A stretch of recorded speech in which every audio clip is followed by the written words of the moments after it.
Allahumma shalli wa sallim ala Sayyidina Muhammad wa ala ali Sayyidina Muhammad. Yang saya hormati bapak-bapak, ibu-ibu, wabil khusus pengurus surah Masjid Miftahul Khair. Kemudian yang saya hormati bapak-bapak ustadz, bapak-bapak haji, ibu hajah, pengurus suling yang terus tidak henti-hentinya berusaha bekerja menyediakan tempat untuk kita menghubungi ke sana kemari, sehingga kita dengan mudah dapat berkumpul ya di dalam majelis suling ini. Ya, mudah-mudahan ini jadi amal jariah lah bagi mereka ya. Kemudian mudah-mudahan ya kita semua yang hadir ini dipanjangkan umur taatnya, umur ibadahnya, dimurahkan rezekinya, dimudahkan segala urusannya, dan di akhir kehidupan kita diberi husnul khatimah. Bapak Ibu yang dirahmati oleh Allah, ada satu cerita ya. Cerita ini udah di WhatsApp, di Facebook udah banyak dibagikan. Tapi cerita ini ada hikmahnya ya Bapak Ibu sekalian. Ada seorang tukang bersih-bersih di pesawat. Tukang bersih-bersih pesawat. Kalau kita itu kalau di kantor itu office boy ya. Jadi setiap pesawat yang turun menurunkan penumpang, itu kan pesawat itu penumpangnya ada yang meninggalkan sampah seperti tisu, seperti bungkus permen ya. Nah jadi tukang bersih-bersih ini dia bersih-bersihkan lah sampai dia bersihkan di ruangan pilot, ruangan paling depan dari pesawat itu. Nah ketika dia membersihkan ruang pilot itu Bapak Ibu sekalian, di bawah kursi pilot itu ada buku berjudul Cara Menerbangkan Pesawat Tingkat Pemula Jilid 1. Jadi melihat buku itu, dia merasa yakin bisa menerbangkan pesawat. Yakin dia bisa menerbangkan pesawat dengan petunjuk buku itu. Dicoba. Dia duduk di kursi pilot itu, dia buka. Pada halaman pertama, untuk menghidupkan mesin, tekan tombol merah. Dia cari tombol merah. Oh, ditekan tombol merah. Rupanya pesawat tak pakai kunci dia, pakai tombol aja. Tekan tombol merah, mesin pun hidup. Wah, senang dia kan. Wih, hidup mesin pesawat ini. Baru mesin hidup, belum berjalan nih. Dia buka lagi lembar berikutnya. Untuk menjalankan pesawat ini, dorong tuas di samping kursi, sebelah kanan dorong ke depan. Adil, dorong ke depan. Pesawat pun berjalan. Mantap nih. Jalan pesawat. Berjalan belum terbang nih Pak ya. Buka lagi lembar berikutnya. Buka lembar berikutnya. Untuk menerbangkan pesawat, tarik tuas ke belakang. Nah ini dia.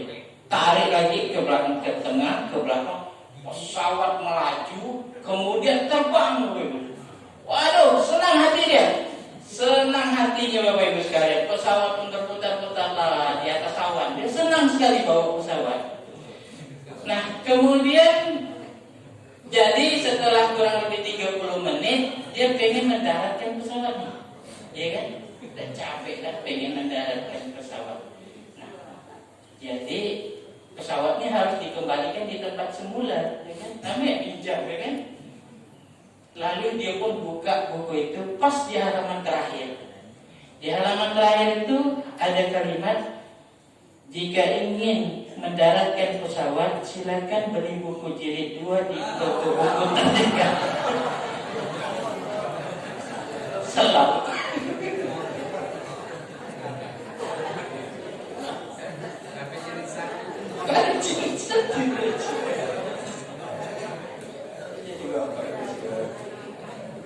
Ini Bapak Ibu sekalian.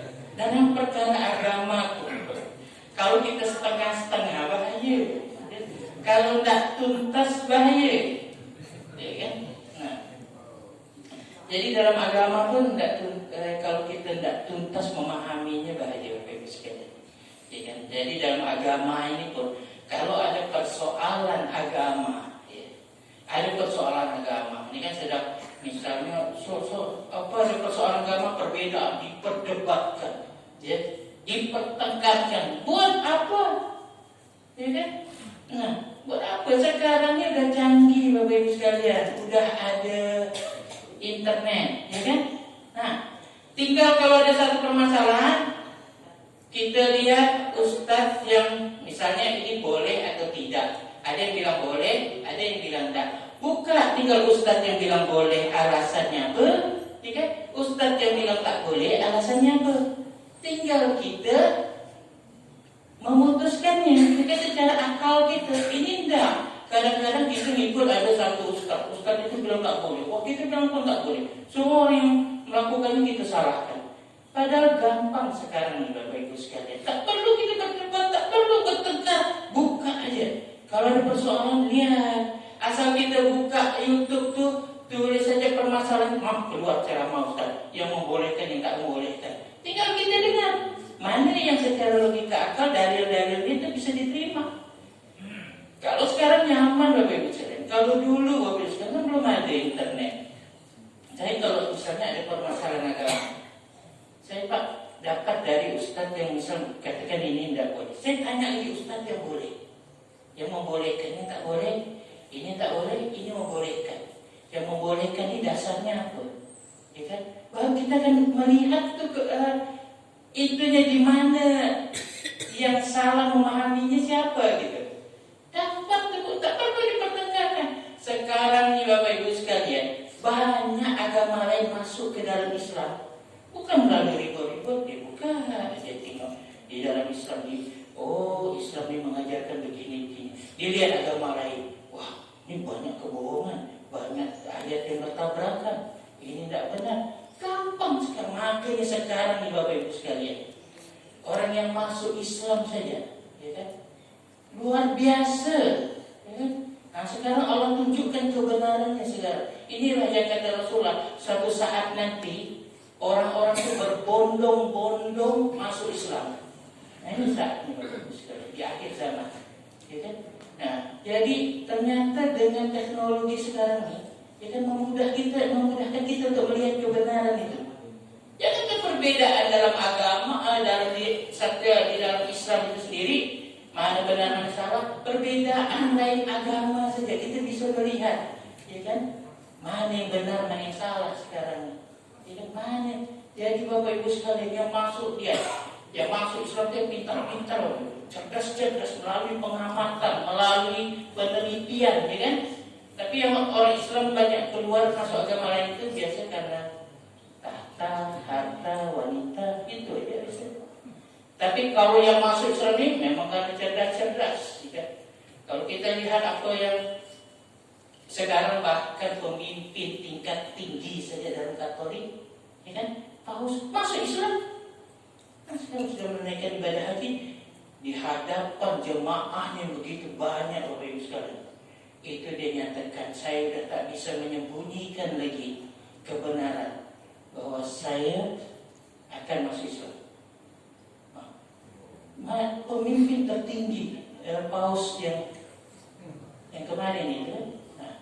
Jadi Bapak Ibu sekalian, dari mana sekarang dibuat perbandingan ini untuk melihat kebenaran begitu gampang. Jangankan kita hanya perkara-perkara kecil aja, perkara-perkara antar agama. Dulu kita tak tahu apa sih isinya agama Kristen, apa sih isinya agama Hindu, agama Buddha. Sekarang dengan adanya teknologi terbuka, terlihat, kan? Nampak semuanya. Ya, sehingga kita lihat bagaimana sekarang Bapak Ibu, luar biasa sekarang orang masuk Islam itu. Ya kan, di Austria 500.000 itu sekali diislamkan tuh 500.000. Tak bisa lagi dah syahadat salaman udah langsung begini aja dah. 500.000 di Austria, di Afrika, di Jerman, di Eropa, ya Allah, luar biasa Bapak Ibu. Kan apa dan ini teknologi orang diam-diam aja, ya kan? Dia kemudian membandingkan antara ajaran dia dengan ajaran Islam, ya kan? Mudah saja. Apalagi kita ini hanya masalah-masalah masalah kecil. Gampang Ustaz ini membicarakan Ustaz ini. Asal buka di YouTube, nampak semua. Asal kita mau tak menerima kebenaran. Jadi kita tu kalau bukan kita ni mau cari kemenangan, salah, kita mau cari kebenaran, ya kan? Kalau orang dengan rendah hati mau cari kebenaran, akan nampak kebenaran tu. Tapi kalau mau cari kebenaran, kemenangan, buat untuk melihatkan dirinya hebat, ini salah, itu sih payah, ya. Tak ketemu tu kebenaran tu, kok kita rendah hati, kita aku jawab, aku mau lihat mana yang benar, mana yang salah. Gampang. Ya. Nah, maka daripada kita juga ada ustaz-ustaz yang bisa kita tanyakan setiap persoalan itu, akan kelihatan tetap ada, tak mungkin, dia tak mungkin benar dua-duanya, pasti salah satunya pasti benar, yang satunya salah, atau yang satunya lebih benar, pasti begitu. Ya. Nah, jadi kalau kita dalam perkara agama ni Bapak Ibu sekalian, kalau kita tak tuntas, itu nanti muntah-muntah di pesawat tak sendara. Nah, jadi Bapak Ibu sekalian tak bisa. Kita harus agamanya harus kita dalam perkara dunia je. Orang bilang, salah tu tak boleh tu, kurang tu cara buat surat Islam, tetap boleh ke? Kita perbaiki. Mau kita asal kita diberitahu kita mau kecapir, mau buat akte ni, kita ada kekurangan diberitahu orang, kita mau nerima. Tapi dalam perkara agama diberitahu orang, marah pula, ya kan? Nah, padahal akhirat itu lebih penting lagi, lebih berbahaya kalau kita salah memahami agama. Tidak sanksinya itu, ya kan? Akibatnya itu bahaya, siksa kubur, siksa neraka. Semuanya itu Bapak Ibu sekalian tidak bisa menerima kebenaran itu karena apa? Karena sombong. Kalau orang rendah hati, pasti kelihatan kebenaran. Tapi kalau dah ada sifat sombong, maka kata Rasulullah, sebesar biji sawi kesombongan itu dibakar di api neraka.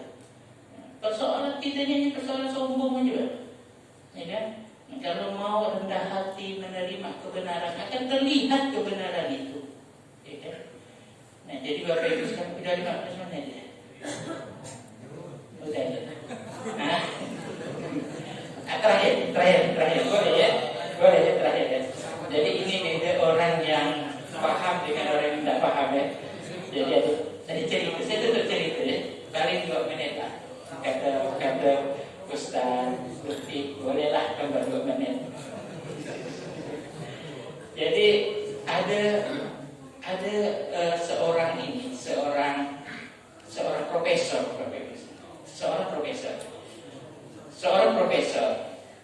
Dia orang profesor ini, dia ahli pakar, dan dia sering memberikan seminar ke mana-mana Bapak Ibu sekalian. Dia beri seminar, dia menyampaikan materinya sesuai dengan keilmuan dia. Dia punya seorang satu asisten. Asisten dia ini kemana dia pergi? Kemana dia pergi? Ke universitas mana? Asisten itu supirnya, ya kan? Bawakan tasnya, ya kan? Supir itu ikut.